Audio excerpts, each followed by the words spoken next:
Sir இப்போ அதிமுகவுக்குள்ள மறுபடியும் சலசலப்பு உட்கட்சி பூசல் அப்படிங்கிற மாதிரி எடுத்துக்கலாமா? செங்கோட்டையன் ஏங்க இது என்னங்க அர்த்தம் இல்லாம இருக்கு? எங்க கட்சியை தான் நீங்க பேசுறீங்க. அவர் ஒரு இதுக்கு சொல்லியிருக்காரு அந்த அமைப்புக்கு, அதைத்தான் அது எங்க கட்சி அவர் சொல்லல, குறை சொல்லல, எங்க பொதுச் செயலாளர் சொல்லல. நீங்க நல்லா புரிஞ்சுக்கணும்.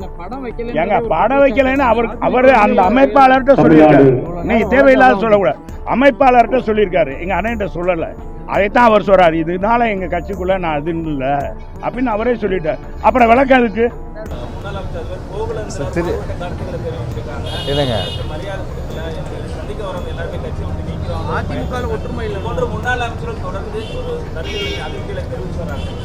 அது இண்டோர் மீட்டிங்கு. அது இண்டோர் மீட்டிங்கில் வந்து அவங்க ஒரு வெளிப்படையாக பேசியிருக்கிறாங்க. ஸோ அந்த கருத்து வந்து பார்த்திங்கன்னா வந்து அது கட்சிக்காரர்களுக்குள்ளேயே பேசப்பட்ட ஒரு கருத்து. அது வெளியில் வந்து மேடையிலேயோ இல்லைன்னா பொது இடங்கள்லையோ வந்து அவங்க பேசலை.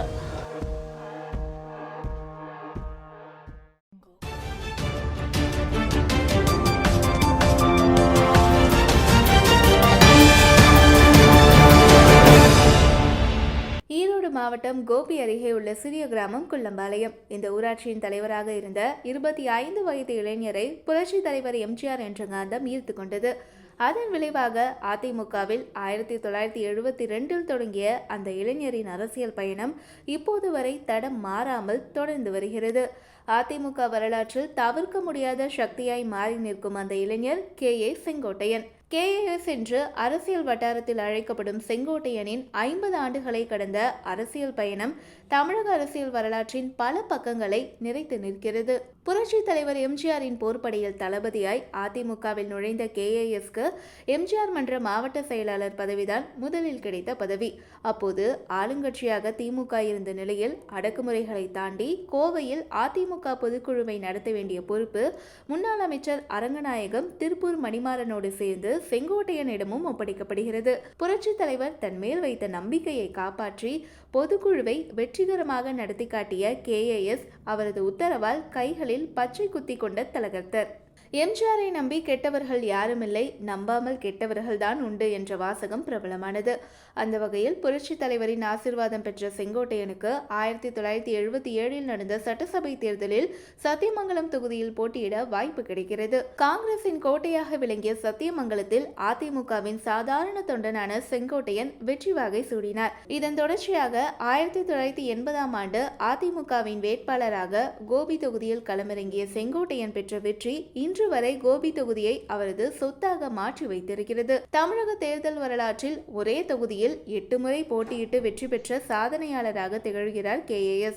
அதிமுகவின் அடுத்த வாரிசாக களம் கண்ட ஜெயலலிதா சத்துணவு திட்ட உயர்மட்ட குழுவில் இருந்த போதும் அவரை காங்கேயம் அழைத்து வந்து விழா நடத்தியவர் செங்கோட்டையன். அப்போது தொடங்கிய விசுவாசம் அவரது இறுதி காலம் வரை தொடர்ந்தது. சறுக்களுக்கோ வழுக்களுக்கோ இடம் கொடுக்காமல் கொள்கை உறுதியும் தலைமையின் மீது விசுவாசமும் உள்ளவர் செங்கோட்டையன் என்று ஜெயலலிதா பாராட்டை பல முறை பெற்றவர் செங்கோட்டையன். அவர் விரல் அசைவில் தொடர்ந்து இயங்கியதன் பலனாய் போக்குவரத்து துறையில் தொடங்கி பல்வேறு துறைகளின் அமைச்சராக கட்சியின் தலைமை நிலைய செயலர் வரை பல்வேறு கட்சி பதவிகளும் அவரை சேர்ந்தது. எம்ஜிஆர் மறைவுக்கு பின் கட்சி இரண்டாக உடைந்த போது அம்மாவின் தலைமையை ஏற்று செயல்பட்டவர் செங்கோட்டையன். அவரது ஆதரவாளராக சேவல் சின்னத்திலும் வென்று காட்டியவர். 1991 மீண்டும் அதிமுக ஆட்சி அமையவும் செங்கோட்டையனின் பங்களிப்பு கணிசமானது. 1996 அதிமுக தோல்வியை தழுவிய போது வழக்குகளுக்கு பயந்து கட்சியை விட்டு பலரும் ஓடிய போதும் அம்மாவை விட்டு ஓடாதவர். நானே நேரடியாக அழைத்தாலும் திமுகவிற்கு வரமாட்டார் என்று திமுக தலைவர் கலைஞர் செங்கோட்டையன் குறித்து கூறியதாக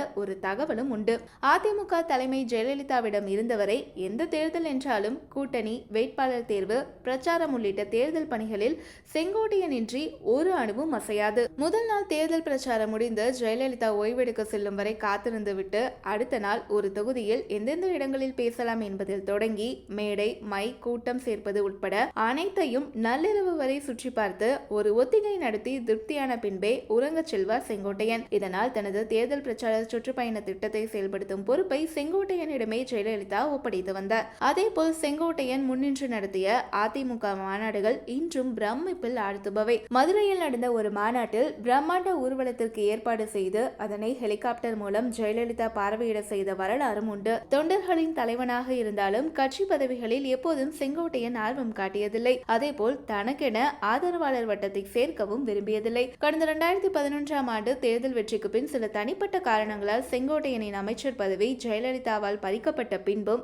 அதே விசுவாசத்தோடு இருந்தார் செங்கோட்டையன். ஜெயலலிதா மறைவிற்கு பிறகு கட்சி தலைமையை கைப்பற்ற ராஜதந்திரங்களை பலரும் பிரயோகிக்க கட்சி நலன் பெரிது என்று அமைதி காத்திருந்தார் செங்கோட்டையன். தலைமை ஏற்கும் வாய்ப்பு தனக்கு வந்த நிலையில் பெருந்தன்மையுடன் அதை எடப்பாடி பழனிசாமிக்கு விட்டுக் கொடுத்தவர் செங்கோட்டையன் என்று அப்போது நடந்த சம்பவத்திற்கு ஆதார குரலை டிடிவி தினகரன் இப்போதும் வெளிப்படுத்தி வருகிறார். கட்சியில் தன்னை விட இளையவர்கள் முக்கிய பதவிகளுக்கு வந்தபோதும் அதனை பெருந்தன்மையுடன் ஏற்றுக்கொண்டவர். இபிஎஸ் தலைமையிலான 4.5 ஆண்டு கால ஆட்சியில் பள்ளிக்கல்வித்துறை அமைச்சராக பணிபுரிந்து பல்வேறு சாதனைகளை புரிந்தவர். அந்த காலகட்டத்திலும் சரி, அதன் பின் அதிமுகவில் ஒற்றை தலைமை விவகாரம், பொதுக்குழு, சட்ட போராட்டம் என கட்சியில் பூகம்பம் ஏற்பட்ட போதும் தான் சொல்லும் கருத்து கட்சிக்கு பாதிப்பை ஏற்படுத்திவிடக்கூடாது என்று அமைதி காத்தவர் கட்சியின் மூத்தவரான செங்கோட்டையன். இப்போது அத்திக்கடவு அவிநாசி திட்டம் தொடர்பாக இபிஎஸ்க்கு நடந்த பாராட்டு விழாவில் எம்ஜிஆர், ஜெயலலிதா படங்கள் இல்லை என்று கலக குரல் எழுப்பி பரபரப்பை கூட்டியுள்ளார். இதன் தொடர்ச்சியாக கோபியில் நடந்த பொதுக்கூட்டத்தில் தமிழகம் முழுவதும் எம்ஜிஆருடன் 14 முறை சுற்றுப்பயணம் மேற்கொண்டவன் நான். தமிழகம் முழுவதும் கிராமம் வாரியாக உள்ள அத்தனை நிர்வாகிகள் பெயரும் எனக்கு தெரியும் என்று அதிமுகவின் ஆணிவேரான செங்கோட்டையன் ஞாபகப்படுத்த வேண்டிய சூழல் ஏற்படுத்தப்பட்டுள்ளது என்கின்றனர் அதிமுக நிர்வாகிகள். தொண்டனோடு தொண்டனாக இருந்து பணியாற்றக்கூடியவன் என்றைக்கும் தலைவராக நினைக்கவில்லை என்று தன் மனநிலையை வெளிப்படுத்தியுள்ள செங்கோட்டையன், இந்த இயக்கம் ஒன்றாக இருக்க வேண்டும் என்று நினைத்தவன் நான். இதை மறந்து என்னை சோதிக்காதீர்கள் என்று ஆதங்கத்தை ஆவேசமாக வெளிப்படுத்தியுள்ளார். அதிமுக வட்டாரத்தை மட்டுமல்லாது அரசியல் வட்டாரத்தையே அதிர செய்துள்ளது செங்கோட்டையனின் உரிமை குரல். அடுத்து என்ன நடக்கும் என்று ஆவலோடு காத்திருப்பவர்களுக்கு அதிரடி காட்டுவாரா? நான் அமைதியான சுபாவம் கொண்டவன் என்று மீண்டும் கட்சி நலன் என்ற போர்வையில் அமைதியாவாரா என்பதற்கு காலம் பதில் சொல்லும்.